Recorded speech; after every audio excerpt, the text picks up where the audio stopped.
Guys, it's me. Yeah, it's really me. It's Sunday.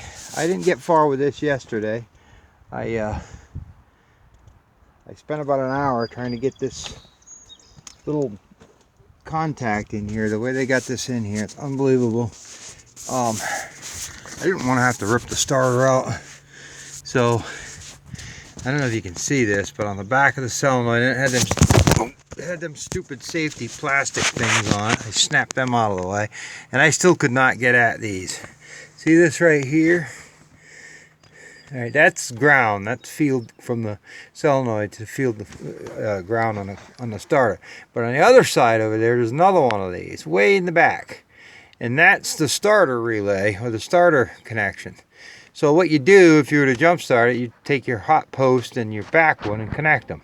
Well, there's no way to do that. So I thought, well, I'll just put a remote wire on it, 12-aught wire back there, and then one on the hot post, and I'll put a little switch in it.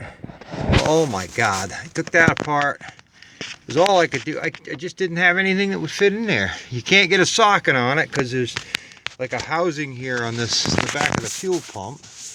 You can't really get a wrench on it, right? So anyway, I struggled and struggled. It took me an hour and a half to get that on and off, believe it or not. I didn't even cuss too much. But anyway, so I don't know what's going on with it. There's two relays. There's two relays behind the one battery. One battery's on one side, one's on the other. Two 12-volt, you know, deep cycle, you know, two 12-volt batteries, and they're connected. I can't remember series. One series is one way, and parallel, I think parallel is 24 volt. They're 24 volt anyway. So the batteries checked out good. I tested them. For some reason, I'm not getting any power up into the cab. Now, it could have been a stupid mouse ate something and shorted something. It could just been, I don't know. But there's no power going into the cab. So it's a mechanical engine. You got your idle set and your throttle on that rod right there. So it don't matter. I just put a remote on this thing. You know, a little remote, just a push button for now till I get it back to shop or whatever. Figure out what's going on. I think it might be one of them relays is bad, because it looks like it goes into a little terminal thing there on the back of the battery box thing, and there's two relays. So they might be like a relay that powers the cab. There's two breakers. There's a 60 amp breaker and a 30 amp breaker. They're both in the non-broke position, if that makes any sense. So I don't know what's going on. It always worked. Every once in a while I can remember glitch with it. If you're going over a lot of bumps, like a rocky, you know, the bulb test thing would go out, like the bulb dash thing would go out, and the gauges would. So it might be just a bad connection somewhere, and it finally corroded off. So I'll find it. It's no big deal. But in the meantime, if my calculations are right, I should be able to push this nuclear code button here, and this sucker should fire up. So it runs good. I mean, it shouldn't be that hard to start. As far as I know, it should be good. So I'm going to try it. So here we go.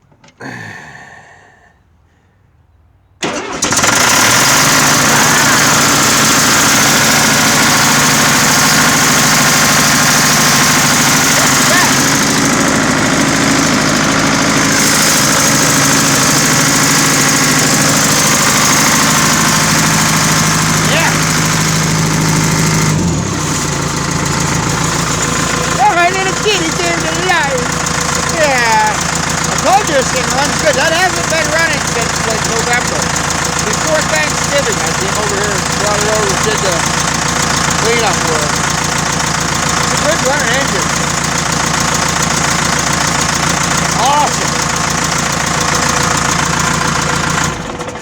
Awesome. Awesome. I love it. That makes me happy. So it's nothing that serious. I just gotta watch this, huh? That's pretty cool. Not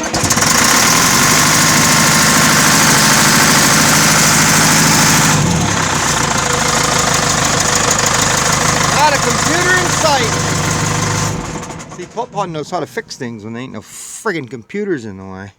Alright, well, not that this is a great fix, although it wouldn't matter. I can just leave that, tape it up, and leave it in there for emergencies. I don't care. And I don't know. Let's just see what happens. See if it'll backfeed from the alternator.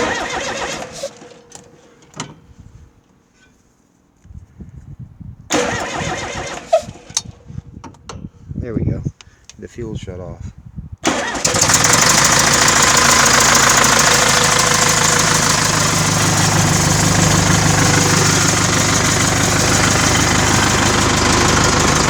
I still don't have any power in the cab. The radio's not working. Yeah, see, nothing. That key is on. The nice thing about a mechanical motor, though, I mean, you don't even need the key. You know, you could run this thing forever with no key. As long as the alternator's charging, actually it wouldn't even matter on that, because it doesn't have the electric fuel shut off or anything. The fuel's right here.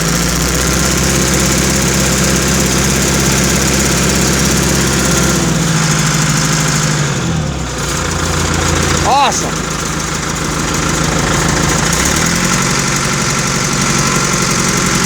Look at that.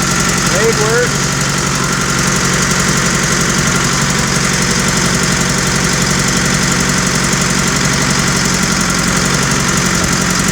Exciting! Little kitty cat.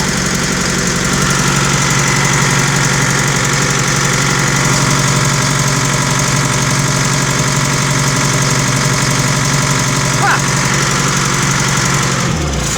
The guy last night, I can't remember who it was, said he noticed that the tracks were on backwards. And I replied, I said, well, we popped one off one time, I don't know, a few years ago. I made a video, we put it back on. I think it was this track that he was looking at. But I'm looking, the other one's the same way, so both tracks must be gone backwards. Wow. Never even thought about it. Oh well, they'll be fine until I get around to changing them. But anyway, it runs good. So I don't know, see, you're supposed to test your bulbs before you start it, but none of that's working. So there's no power to the instrument cluster. I don't know why.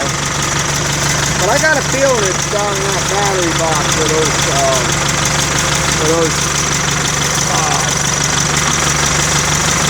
two relays down there. And they look like a starter, like, you know, it's a relay, you know, but it looks like some of them, like on a John Deere, they have a starter relay. If that falls out or gets skitty or gets loose, it won't do anything. And that looks like the same thing to me. I don't know. I'll figure it out. I got a book on this. I've got a service manual on this stuff that thick. So I'll go look at it, turn off a wiring schematic, and see if I can figure out where that goes. But again, I don't think that's any big deal. Could just be a you know, bad breaker or something. I don't know, or that, what do you call it, relay. But in the meantime,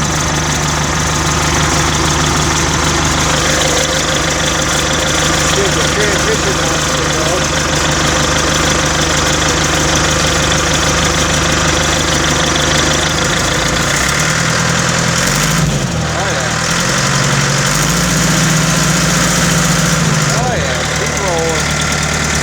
Knock all my tools off when I put my pipe in.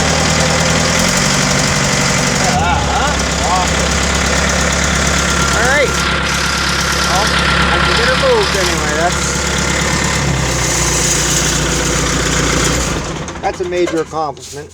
And now that nasty, I got a wire on that back thing, so you know, I don't care. I mean, I can run them up in the cab and mount the start switch up in here. That's what I was going to do. I just didn't have 12 wire. I thought I had a roll and it was 14, so that's too light. But for now, I don't care. You know, if I have to start it out there to run it for a few hours, I don't care. You know, I'll fix it. I'll figure out what's wrong, because this always worked. Everything always worked good in the cab, so I think it's just something stupid, simple. but I'll figure that out. But in the meantime, I can get it moved, and that's what counts. I'm gonna go play with the winch. The winch wasn't working. It's trying to. I think it might be no oil in the sump. I'm gonna go find out.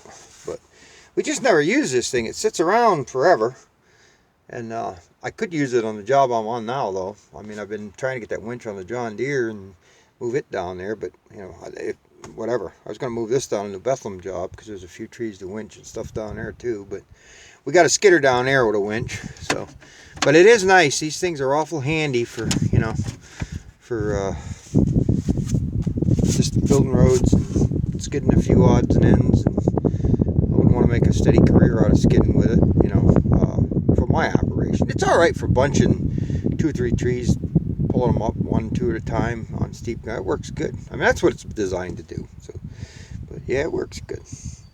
But I mean, I'm used to grabbing onto a big glob of the John Deere with the 748 and going, you know. So, but it don't matter though. Wet ground, flat ground, you know, rather wet, flat ground, you can stay afloat. You know, steep pinch, you can pull a little at a time and works good. And when the winch is working, it's great. So I got to get that messed with. I'm going to mess with that now. So, all right, guys. Well, exciting Sunday morning, huh? Okay, well, I'm just happy I got it running. That makes me feel good. Ta-ta, y'all.